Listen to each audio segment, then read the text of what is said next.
Hi, this is Jamie Talan. I'm with Neurology Today, and I'm a science writer, and this is a lecture series that on posterior cortical atrophy. But today we have an amazing guest, Walter Koroshetz, who's the director of the National Institute of Neurological Diseases and Stroke, and he's going to talk to you today about what the NIH does and why so many medications that have come up to be tested for Alzheimer's and other forms of dementia have simply not met its mark yet.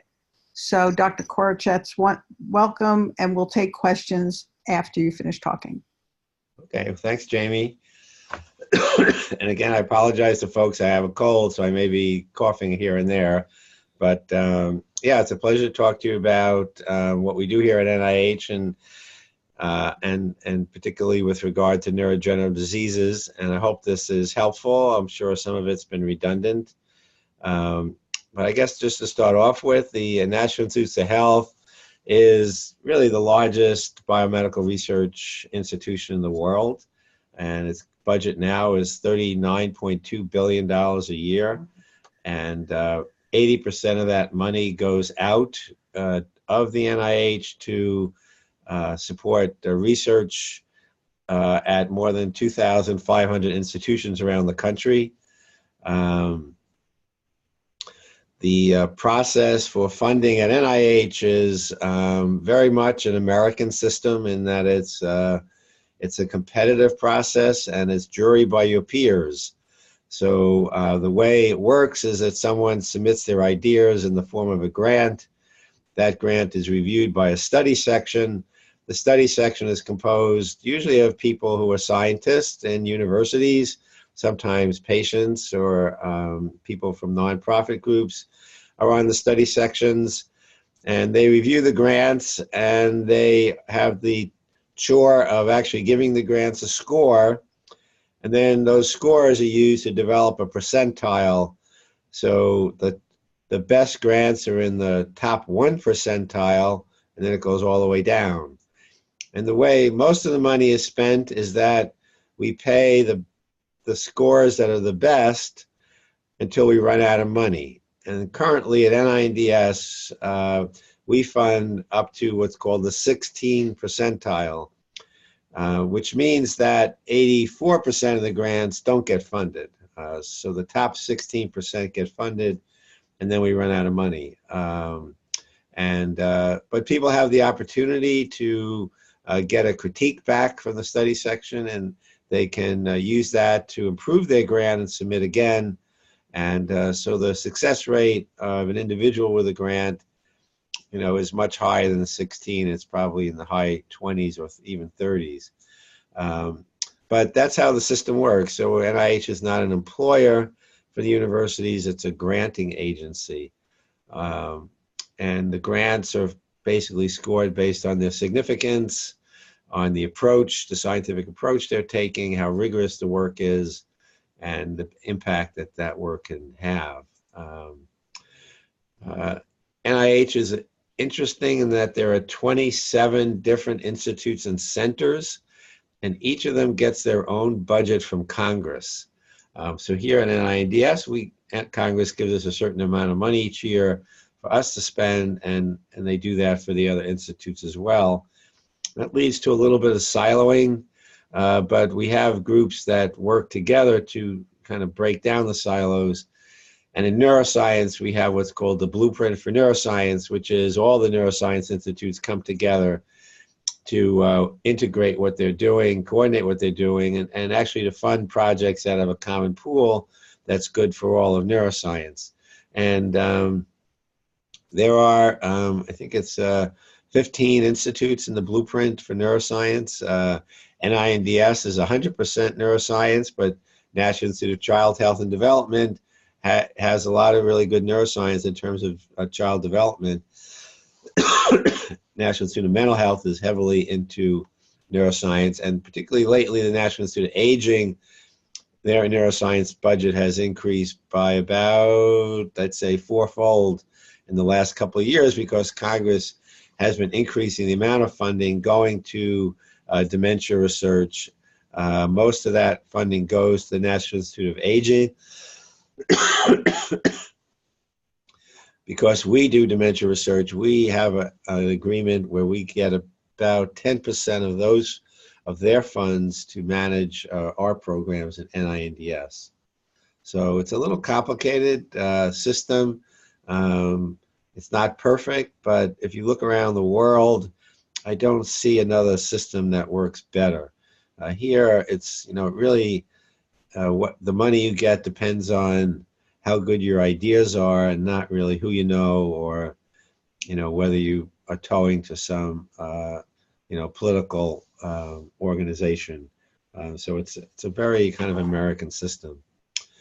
So here, and as most of the institutes, we have a bipartite mission. One is to seek fundamental knowledge, and in this case for us, it's about the brain, the nervous system, and then to use that knowledge to reduce the burden of neurological disease.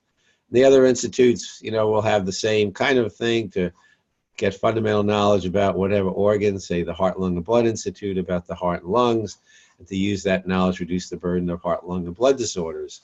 And I think it's important to think about this. It's the strength of NIH is that it is the major source of funding for basic science research. And so if you think about the entire enterprise, the foundation of the research is how much you understand about the organ and the disease that you're interested in. And then on top of that, you can build, say, the translational research of moving to try to develop treatments for those disorders. And then on top of that is kind of the clinical trials where you actually go out and test it in patients.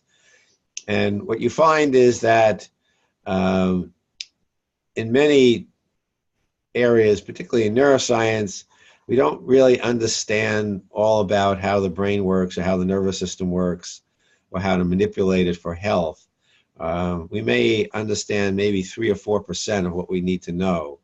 And so when we make the jump, or when the pharmaceuticals make the jump to make a treatment, they're working on a very kind of unfilled in foundation. So it's and it's the reason why things fail when they move into the clinic, because there were so many assumptions that something was going to work, and those assumptions didn't really have good evidence behind them, and so you end up failing when you go into your clinical trial.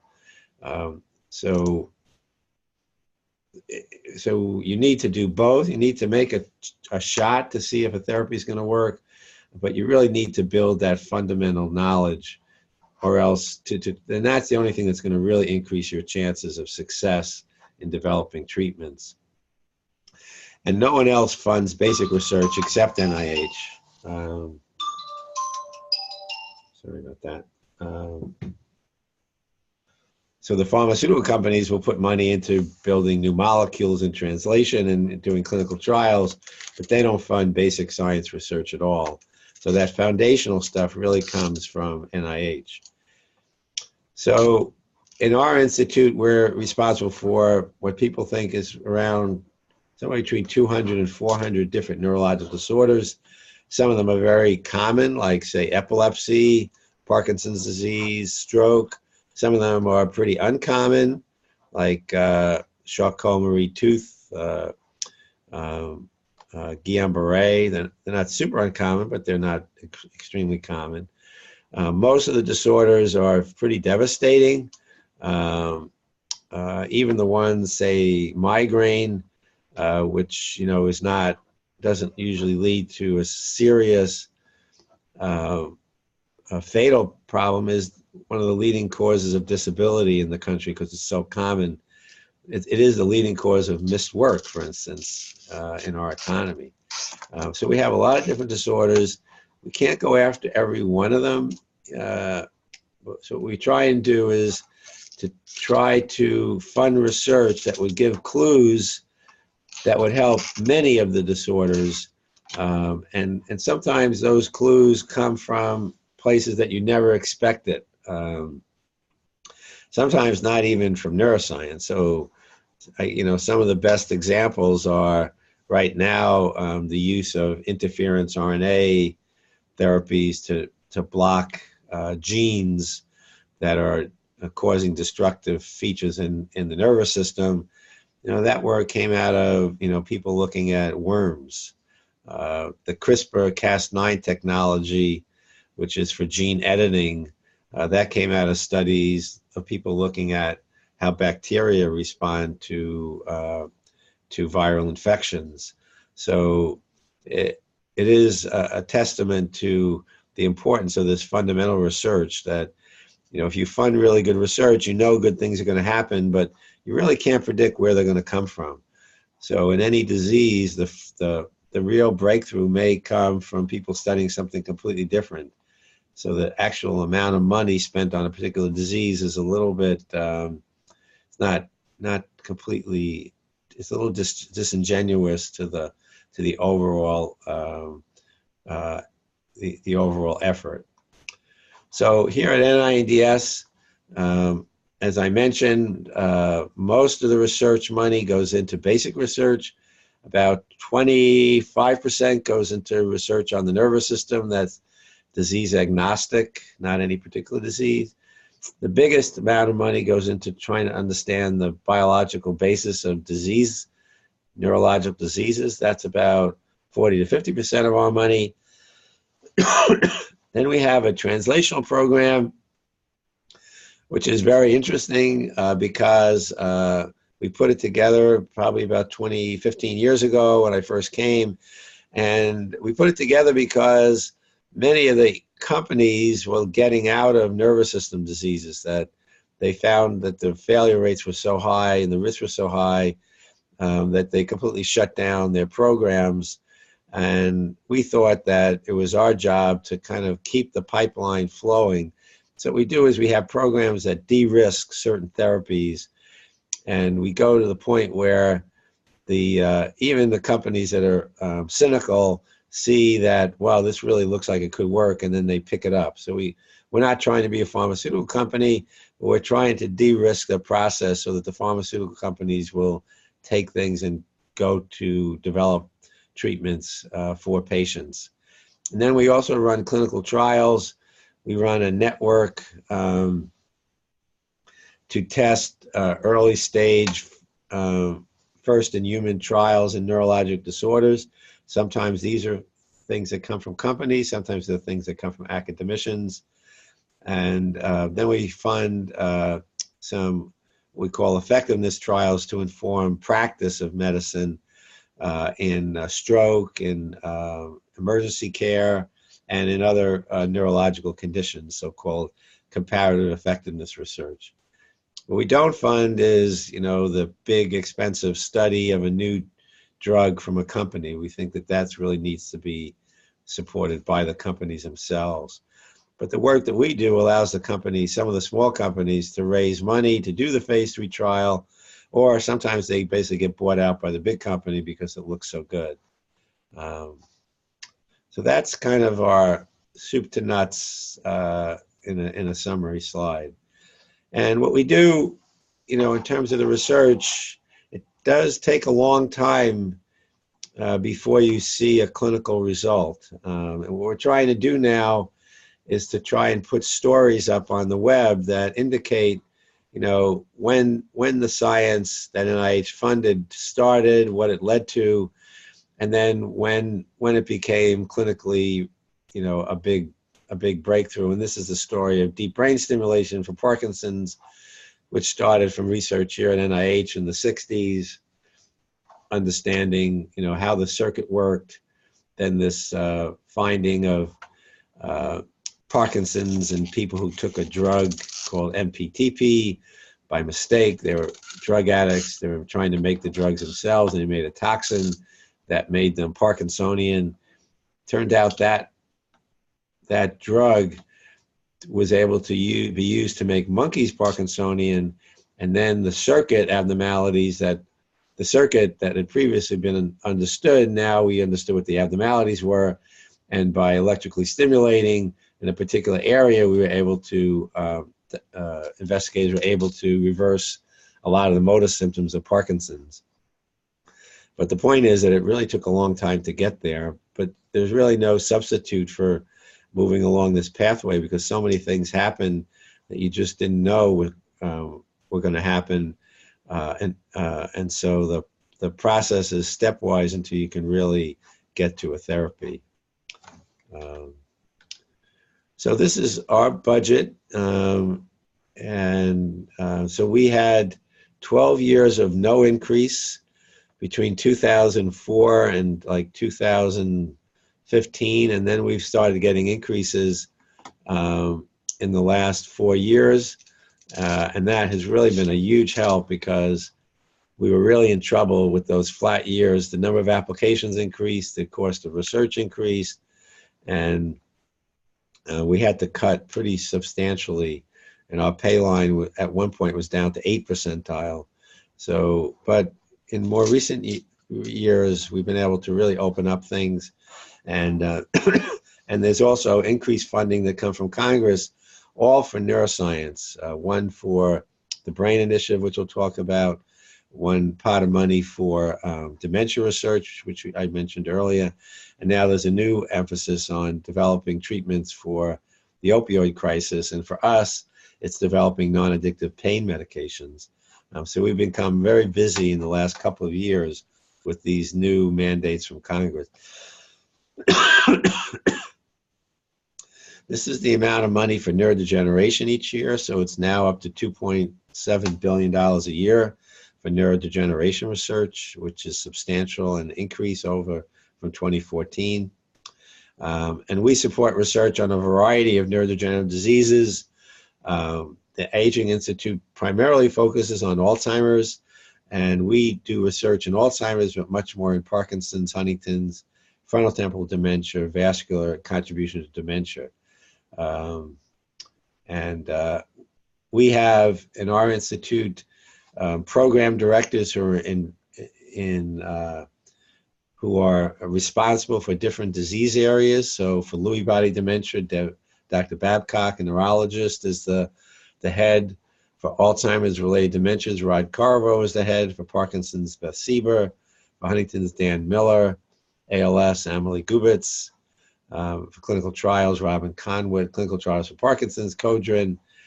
And so we have what's called a flat structure, where we have very good people who are in charge of their particular disease area. And they help the investigators in trying to think about their grants and their science, and they oversee their programs in these different diseases. So just to go to posterior cortical atrophy, which probably people know, but this is from a recent review from Dr. Schott and Crutch at Mayo. And so as folks probably know, the disorder has this early adult life onset in the 50s, early 60s.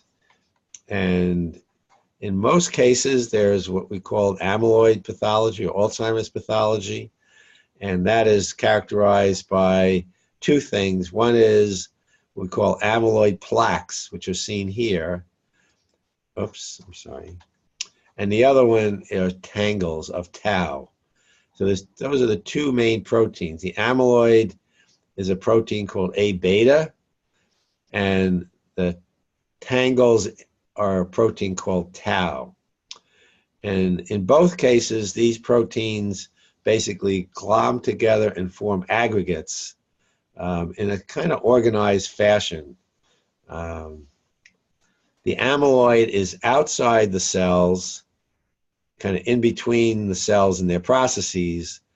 The tau is inside the neurons and basically is corrupting their ability to function.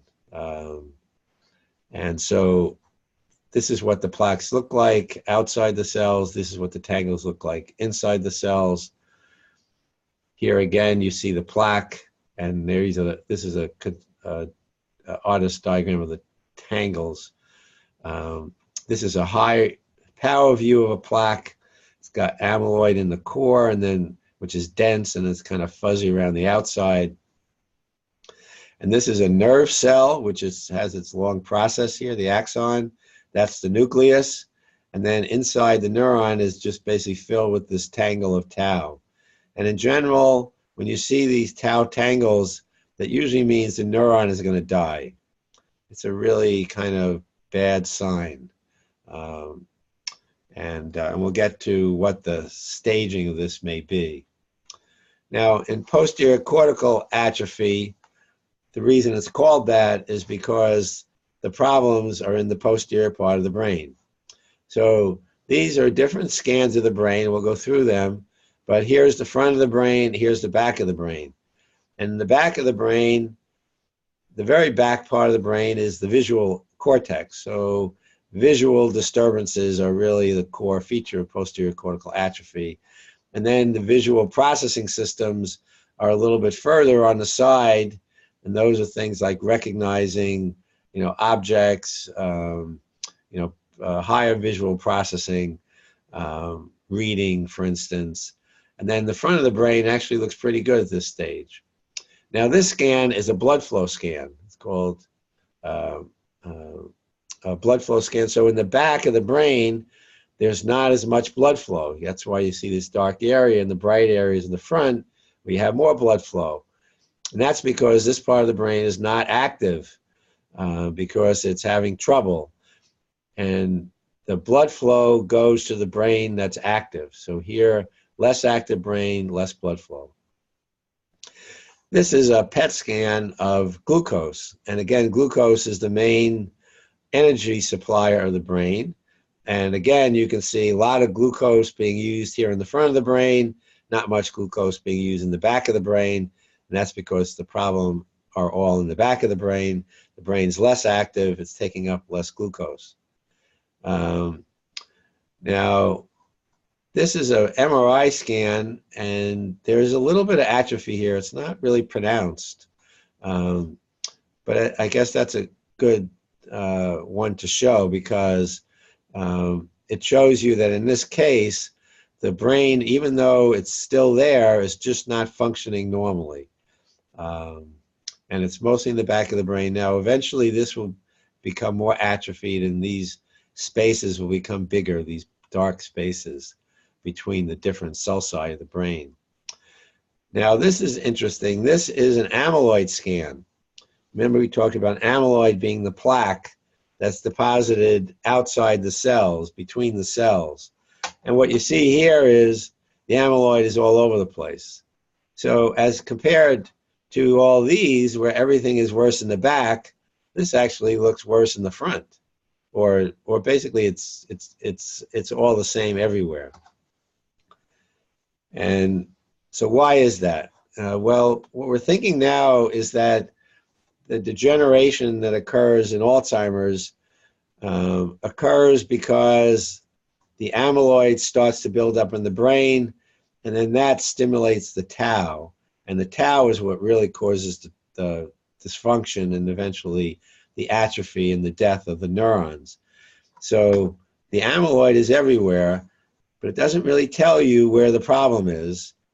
And that's because of what we said, is that the real bad actor that eventually causes the real problem is tau. And this is what the tau scan looks like. And that is very much on the back. So the tau, which is those tangles inside the cells that corrupts the cell's ability to function, is building up in the posterior aspects of the brain. And as compared to more general Alzheimer's, this occurs in the hippocampus on the side of the brain, the temporal lobe. But in posterior cortical atrophy, it's occurring in the back of the brain. And it also gets you to what we think is the problem, which we'll get into, which is the attempts that have been made over the last 10 years have been heavily weighted on trying to remove the amyloid out of the brain. And the drug companies now have drugs that are actually pretty good at doing that, but unfortunately, none of them have worked. And one reason is that it may have been too late, that once this tau is there, removing the amyloid doesn't really matter anymore. And so you know, here there's lots of amyloid up front, but the front part of the brain is working fine. And so reducing the amyloid doesn't really help the front of the brain because it's doing very well. In this one, removing amyloid from the back may not help because the tau's already there. We'll talk a little bit more about that. Now, the one thing that is important to know, and that posterior cortical atrophy is a great example of this, is that there's a kind of a unified theory now of how all these neurodegenerative diseases are worsening over time. And I would call that, it's called the spreading of disease pathology. So whether it be, this is Parkinson's disease, this is tauopathy, this is amyloid, this is TDP-43. These are all different proteins that build up in the brain, and the diseases that are associated with them, they have different patterns of spread, which is what you see here, going from darker to lighter, darker to lighter. So that, for instance, in Parkinson's, the idea is that the Parkinson's disease is actually starting in the spinal cord and the brain stem, and then it's spreading up and causes trouble when it gets to the midbrain and causes the symptoms of Parkinson's that we know of Parkinson's, the motor symptoms, but probably that occurs 10 years after it's already gotten into the spinal cord, unbeknownst to anybody. So how is that spreading occurring is really the biggest scientific question. Now, I don't know if people have read Cat's Cradle by Kurt Vonnegut, but it's a fiction story about someone who develops a type of water that will freeze at room temperature. And the problem is that the water gets out into the rivers and streams and it turns everything to ice.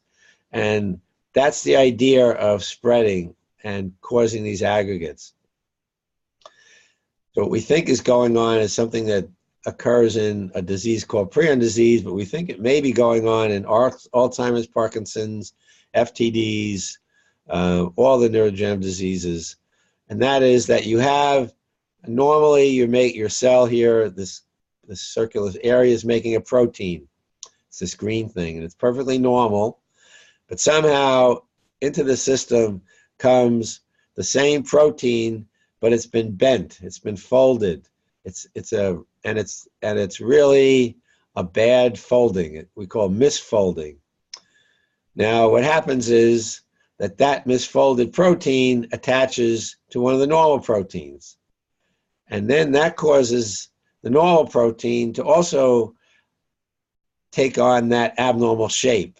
So when you initially you had one, now you have two, and now it just keeps spreading. Now you have more and more and more, and it just spreads.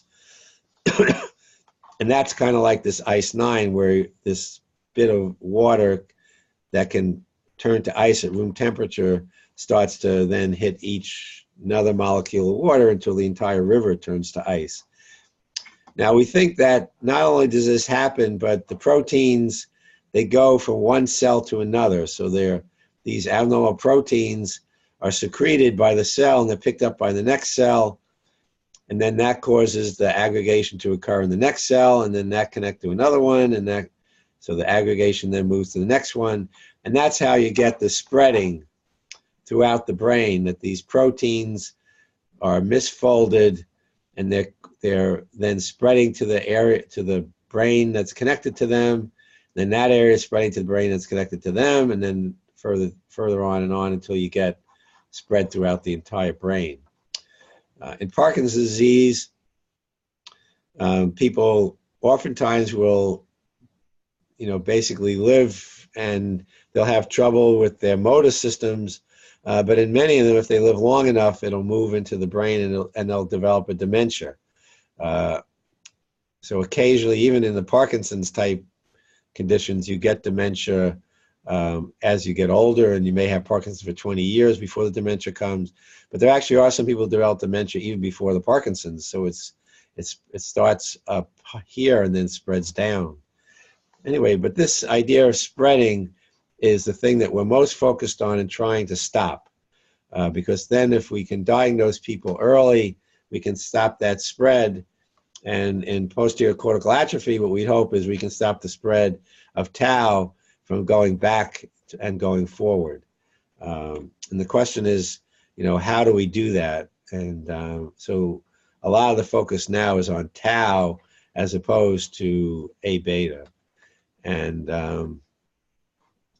that the real last nail in the coffin came at this meeting that I was at last week, where people talked about the fact that this study by Biogen, which was taking amyloid out of the brain, was stopped because it wasn't helping patients. So there have been multiple studies now. This is the last of them that shows that once you have Alzheimer's, even the early stages, taking the amyloid out of the brain doesn't help you. So the strategy now is to try and take the amyloid out of the brain in people before there's any tau at all. So they're working with treating people who have a mutation where they're definitely going to get Alzheimer's, and you were treating them even before they get any signs of any Alzheimer's disease. The hope there is that we can get rid of the amyloid before any tau starts depositing. And that's being run heavily out of Colombia, the South American country, because there's a gigantic increase in autosomal dominant genetic inherited Alzheimer's there. From a founding family that moved. What we do here at NINDS is we study the spreading of synuclein, of tau, how they affect the nerve cells. But we're also very much a part of the biology of the brain that tries to understand what's going on in the tissue as a whole. So we call this the neurovascular unit. So as opposed to thinking about the condition as a one protein or one cell type condition, we study it as a condition that affects the entire tissue, which means the blood vessels, the connections that regulate what can get across the blood into the brain, the astrocytes, which we have been finding more and more important in the health of the brain and reacting to things like tau, and the neuron itself. And then the immune system is really important now, we think, in neurodegeneration. Many of the pivoting that's being done in the pharmaceutical companies now is trying to understand how to manipulate the immune system to get rid of tangles of tau, amyloid as well, but also to kind of get it. We think that in some instances the immune system gets too overactive and eventually contributes to the degeneration. And by toning down the immune system, we may be able to also prevent dementia. So our institute funds a lot of what we call research into how all the different cells interact in the brain. As I mentioned before, with the new funding, we've been able to increase what we do and work closely with the Aging Institute in really. So I mentioned that for us at NINDS, we fund up to the 16th percentile of grants. But if a grant is in this Alzheimer-related dementia pool, then the pay line is much higher. It's 28th percentile. So it's really attracting a lot of people into dementia research right now. I guess I'll just end maybe by talking a little bit about one of my kind of pet peeves, and that is that in dementia research, oftentimes people ignore the blood vessels, and that's dangerous because most of the brain is blood vessels, as you can see here. And very commonly, as people age, we get what's called diffuse white matter disease. So probably everybody over 80 has white matter disease. So that's this white matter here. This is in the area of the brain where you have the connections between the different brain areas. And this is incredibly common, and it's a risk factor for cognitive impairment as you get older. And it's related to blood pressure. High blood pressure is a risk factor for this. So we think that one of the best things we can do to prevent dementia is actually to improve what we call cerebral vascular health. And and that has a lot of pieces to it. And for instance, we know that if you have even a small stroke, your risk of dementia goes way, way up. And many of these strokes we call silent strokes, that you don't even know you have them because they don't cause any symptoms, but you can find them on MRI or you can see them in pathology. Now, the thing about stroke is that we know that you can control your risks for stroke. So stroke risks have dropped 70% since the 1970s, and that's heavily due to blood pressure control. And yet only half the people in the United States have their blood pressure controlled. So there's still a lot of room to maneuver.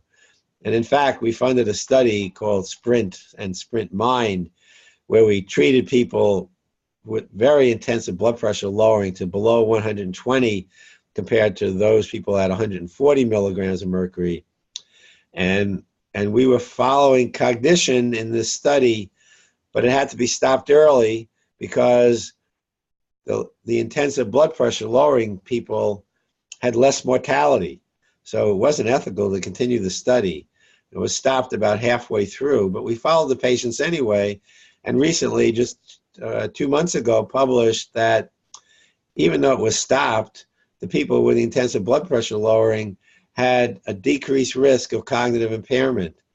So randomized controlled trial showing that intensive blood pressure control decreases your risk of cognitive impairment. Now, the caveat here is that all these people have vascular risk factors like hypertension or a history of a heart attack. They didn't have stroke. They could have kidney failure. But it was a really powerful exhibition of how managing your cerebral vascular risk factors decreases your risk of cognitive impairment. We don't know exactly what the interplay is there. There's lots of different possibilities. But that's something that we've been pushing pretty hard. There's a lot of epidemiologic evidence that came before this that showed that good cardiovascular and cerebral vascular health was a way to decrease your risk of developing cognitive impairment and dementia. So we pushed that heavily from our institute. Our institute is called National Institute of Neurological Disorders and Stroke, so S is for stroke, so we have a very strong research area there. But we have a public messaging campaign to try to get more people to control their blood pressure. This is the Sprint trial I mentioned that was published just recently. But we think that if you're going to make a dent in dementia risk in the short term, this is the way to do it. That just using what we know now works will decrease the public health impact of dementia in the next. This could be an impact in the next 5 years if we get people to really get intensive blood pressure lowering. So I think maybe I'll stop there and entertain questions. Great, thank you so much. I have a question to begin with. So we're talking about the spread of the cellular pathology, right? And has anybody ever looked at PCA and tried to understand? Obviously, there are many questions. Why does it show up a decade earlier? Why does it happen in the back of the brain? There are other rare dementias, language dementias, PPA, where they are in other organs, other areas of the brain. There's frontotemporal dementia, as you mentioned before. You study it there. But why? What is it about the individual that puts them at greater risk? Do we have any idea? Is anybody even studying this? It's a hard thing to get at. If you go with the ICE9 type of idea, then wherever that first seed starts, that's where the problem is going to start. So in Parkinson's, the thought is that the first seed is actually in the nerves that go to the gut, and that it spreads from there into the spinal cord and then up the spinal cord into the brain. And we don't know exactly what the spreading is, but we think it's some kind of toxin in the gut, maybe something related to the bacteria in the gut.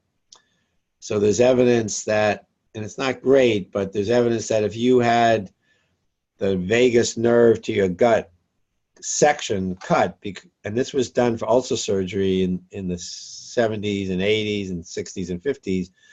So people studied people who had the nerves cut to the gut, and they had a lower risk of Parkinson's. There's also been a similar study that people had appendectomies have a lower risk of Parkinson's. So the idea there is that the seed is occurring in the gut and it's moving in. Now, what about the other diseases? The other area where the environment could start seeding is through the nose. And so there is in Parkinson's disease a pathway through the nose, the olfactory bulb, where you can see seeding of synuclein. And in tau, it's thought that that could potentially be a way in which it gets to the hippocampus, which is heavily connected to the olfactory system. So the idea of where the seeds start, it could be that it is something in the environment. Now, it could be something that happens in the brain. And the best example in that case is what's called chronic traumatic encephalopathy. So people have probably seen that in the paper, or the NFL football players. So what they have is they have multiple concussions, and then they start with very tiny seeds of tau tangles, just kind of dots. You know, here a dot, there a dot in the cortex.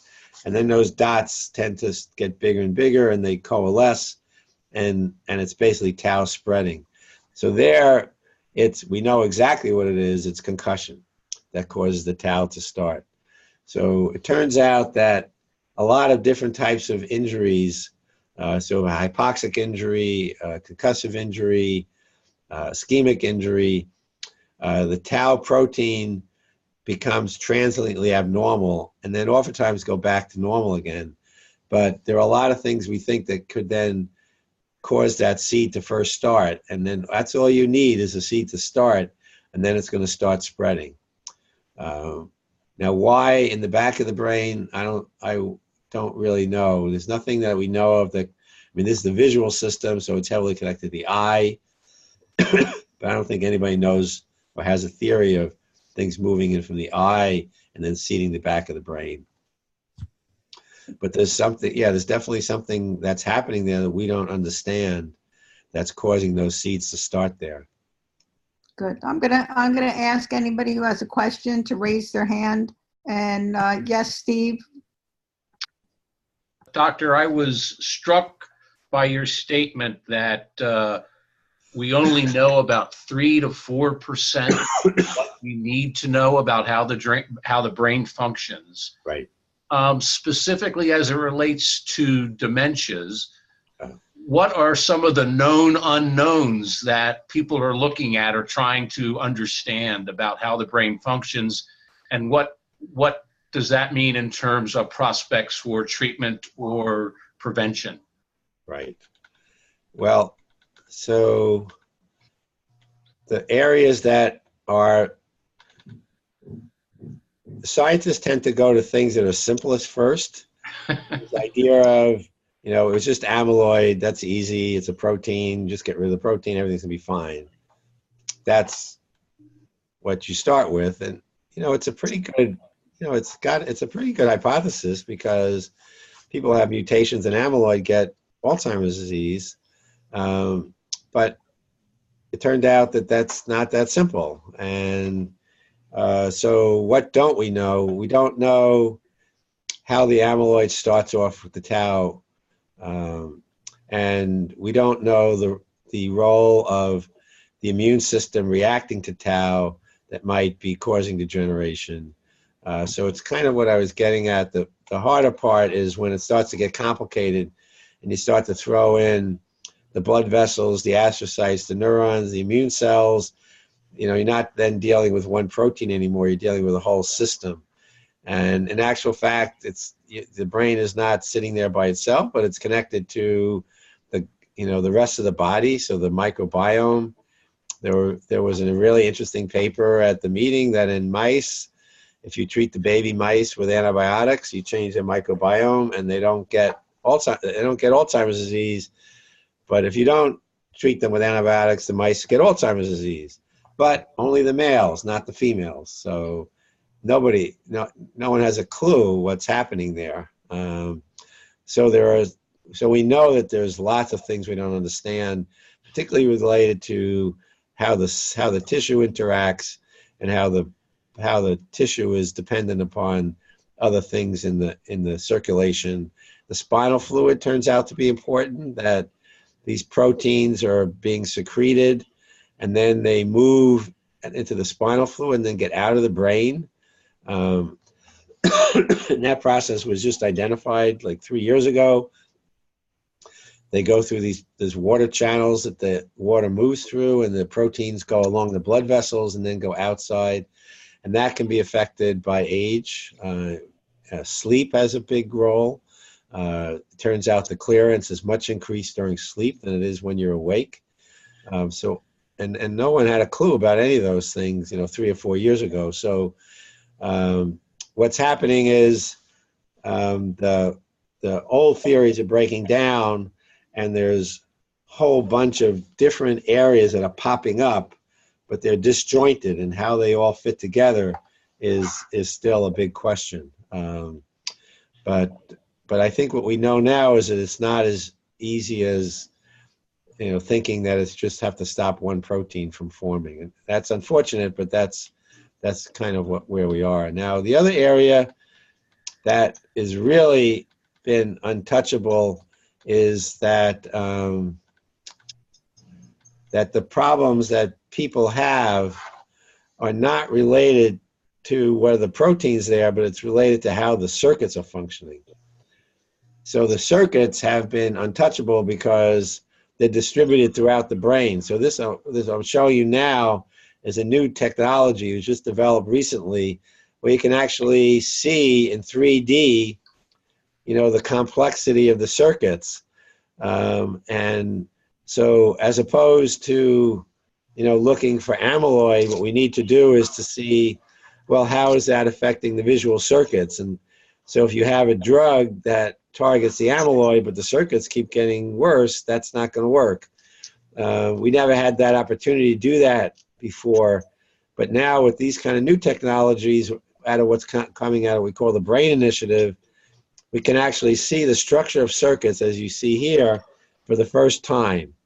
And then the more amazing thing is that now we can actually label the cells, and we can see the cells firing in real time. So this is the actual firing of nerve cells in the mouse going on all over the brain, and these are the little bright dots lighting up, or individual nerve cells firing. So every time you do something or think something or see something, this kind of activity is going on, and this is what codes for, your ability to process visual activity or speak or talk, and that's really the underpinnings of the patient's symptoms. And now, we can't do that in people at this point, although it's getting pretty interesting even with people. We're now getting at that ability to see the circuits. But there are 85 billion neurons in the brain. Each neuron has a couple of thousand connections. So there's trillions of these connections. So there's lots of ways, so that's the area we know we don't know, because we it's mind-boggling. No one can really understand how this system is put together. So there are no, for instance, we don't know any of the rules for information processing in the brain. They're completely opaque to us. We know neurons fire, they connect to each other. Now we know that millions of neurons are firing, but what this all means is really beyond anyone's intuition. It's probably going to take lots of work and basically people with really high mathematical skills to try and get at the rules for information processing that's going on in this very complex circuit, which is the brain. That's why I say we know so little. I mean, the heart basically just beats with every pulse, so it's not that interesting. But here, the variety of what's going on is just astronomical. Amazing. I'm going to take another question if there's somebody else who wants to raise their hand. Sylviane? Hi, thank you. Yeah, I'm really excited to see that green and yellow picture you put up with the circuits. And I was wondering if there's any basic science going on where anyone's trying to like follow a thought or an impulse and see where it goes in the brain, or is that like way too advanced for the current science? Well, so this stuff is being done in mice. So they basically collecting the activity as the mouse, touches a pad or sees a visual stream. But I guess in humans, what we rely on heavily is activity measures that we can get non-invasively, and that's usually either electrical recordings, magnetoencephalography, EEG, or MRI scanning, called functional MRI scanning. What I showed you in the beginning was a scan of blood flow in the brain of people with posterior cortical atrophy. So this is blood flow when you're just sitting there, lying there. But if you do anything, the area of the brain that is actively engaged in whatever that thing is, whether it's raising your hand or looking at something or speaking, that area of brain will receive more blood flow during the time period that it's active. And we can pick up that on what's called functional MRI scanning. And so we can actually record some measure of activity that's ongoing in the brain. Now, the best example is work done by a guy named Jack Gallant, Gallant, at University of California, Berkeley. So he's got a system where if he shows people's movies, he shows them YouTube videos, and he's developed a method where he can record out of the back of the brain and see how the visual system's been activated, and he can then generate the movie that the person was looking at by looking at the brain activity. So that's about as far as we've gone, but that's pretty amazing. Yeah. Thank you, Sylvia. And anybody else have? Yes, Barbara. Kathy, I'm sorry. Kathy. Oh, okay. I'm concerned about the drugs that are coming out, and there are so many different ones that I'm reading about that people are on. How do you know what's best? What's the prognosis for the drug treatments and that type? Oh. Well, I think the tried and true way of negotiating that is really to have a doctor who really is in the know and somebody you can trust. So I don't think there's any substitute for the old-fashioned way there. Yeah, I would say there's a lot of things you see on TV which are not, backed up by science. But I think, and every drug has its side effects. So I think that is that's something that you really have to work through with your doctor, because you're different. Everybody, you're different from the next person, and you may not have side effects. The other person might. You might respond well. The other person might. So a lot of it's still trial and error, working it through with your doctor. Thank you, Kathy. Yes, Dave. You mentioned that the drug companies are usually getting involved at the end of during the trial periods and stuff. How about the organizations like the charitable organizations like Alzheimer's Association? Now, how do they interact with you guys? Right. So, we have really strong relationships with most of the disease organizations, because we all have the same agenda. And so, for instance, we just had a summit here at NIH to develop recommendations for the next phase of research, and that was done with the Alzheimer's Association, the Lewy Body Disease Association, Michael J. Fox for Parkinson's, for instance. So we basically work hand in hand. We don't tell them what to do; they don't tell us what to do. But it's usually very, complementary. So, for instance, a lot of the smaller organizations will fund people to get preliminary data so they can get funding from the NIH. The average NIH grant now is $440,000 a year, so it's a lot of money for a grant at NIH now. But to get those grants, it's very competitive, and so you have to have the data to show people on the review committee that's going to convince them that this is really going to be a good thing to test. And so that often takes, the support of the we call the nonprofits. Okay. Yeah. Thank you, Dave. Anybody else have any questions? I'm going to go through and look for some hands. Yes, Cecil. Okay, neurotransmitters, right? Yeah. And that big party that's going on up there, and trillions of possibilities. Right. It's relationship, retraining and retraining, and working with those neurotransmitters we already got. So, that's a really good question. So the brain, as you said, is always changing. And so that's how you make a memory. Something changed in the brain that, that is coding for that memory or what you did, or you learn how to do a new skill. That's basically the brain changing. We don't understand exactly how that's happening. What we think is that the brain is, and this is a little bit of a guess, but the guess is that there are certain connections that are being strengthened when that happens, and that's how it codes a memory. Recently, there's more evidence that it's not just a connection, but there's a whole there's a whole kind of spread that goes through the brain that connects a whole bunch of different areas to a memory.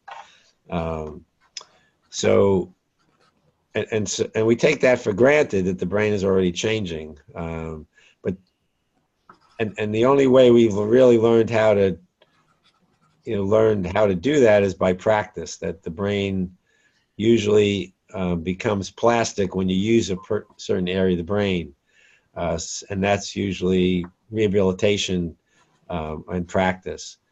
The problem with some of the conditions is that they affect your ability for the brain to learn new things. So I used to take care of people with Huntington's disease. That's a neurodegenerative disease. And they could not learn a new skill. That was just not possible anymore. But that's kind of the circuit thing, that the circuit is probably changed by the practice. And so trying to understand the circuit is going to be necessary before we really understand how to make the brain more effective. But I think one neurotransmitter is not going to be the answer. It's way too complicated than that. Thank you. Thank you, Cecil. Anybody else have any questions as we wrap up? One last question, anybody? Yes. Just for Kathy, I just want to say thank you so much. This was so interesting, and I've been reading. My husband is newly diagnosed, 72 years old, however, and just trying to put all this in perspective with all the pictures and the books and everything. You really made me understand it a lot more, and I appreciate it. Good. Yeah. Thank you. Thank you. And we're gonna take one last question, and that is from Dell. Oh, what? You're live. Oh, is that for me, Sylvia? Yeah. Okay. Thank you very much for this information. My question is, are you thinking about looking at different kind of philosophies like the Vedic philosophy, like Hinduism, and trying to meet with doctors that know about Ayurveda medication or medicine? Because I get that we're Westerners, but other people have had the answers for a really long time. And because you think about the vagus nerve, the vagus nerve runs through the back of your brain and it hits all those vital organs, just like the chakras. Just like the what? Just like the chakras, that they believe in the chakras. Oh. Just like the chakras, so it hits your lungs, your heart, your stomach, your root chakra, which is down in the pelvic area. And that's where they talk about the two different types of brains. You have a brain in your stomach, and you also have the brain up here in your head, and we're all related. Right. And so my question is, are you looking at other philosophies or other people, like looking to the Chinese, looking to the Hindus? Yes. So actually, yes, we are. So in actual fact, there's another institute at NIH called the National Center for Complementary and Integrated Health. So it's an entire center at NIH. We're the Neurological and Stroke. It's an entire center that is basically looking at what we call non-pharmacological treatments for different conditions. But I don't personally know of their interaction with degeneration. It's probably important though, in terms certainly, yeah. I mean, it could, as you say, there could be some answers that have been, discovered throughout the decades and centuries in different cultures. I know I have had some interactions, particularly with Chinese medicine, Chinese herbal medicine, and there's clearly benefit there. It's been just difficult to identify exactly which chemical it is. And maybe that's the wrong way of going about it. But I think it is important to go down any possible path. Wonderful. That was an amazing talk. Thank you so much, Walter Koroshetz. My pleasure. Thanks for what time is it? Oh, everybody's at a different time. Everybody's on a different time, but it's time for you to get some dinner and you go home, get some cold medicine in you. Yes. Okay. Well, I think I'm getting better. It wasn't too bad. Not at all. Thank you, everybody. All right. Good See night. you. Bye now. You, Walter. Yeah.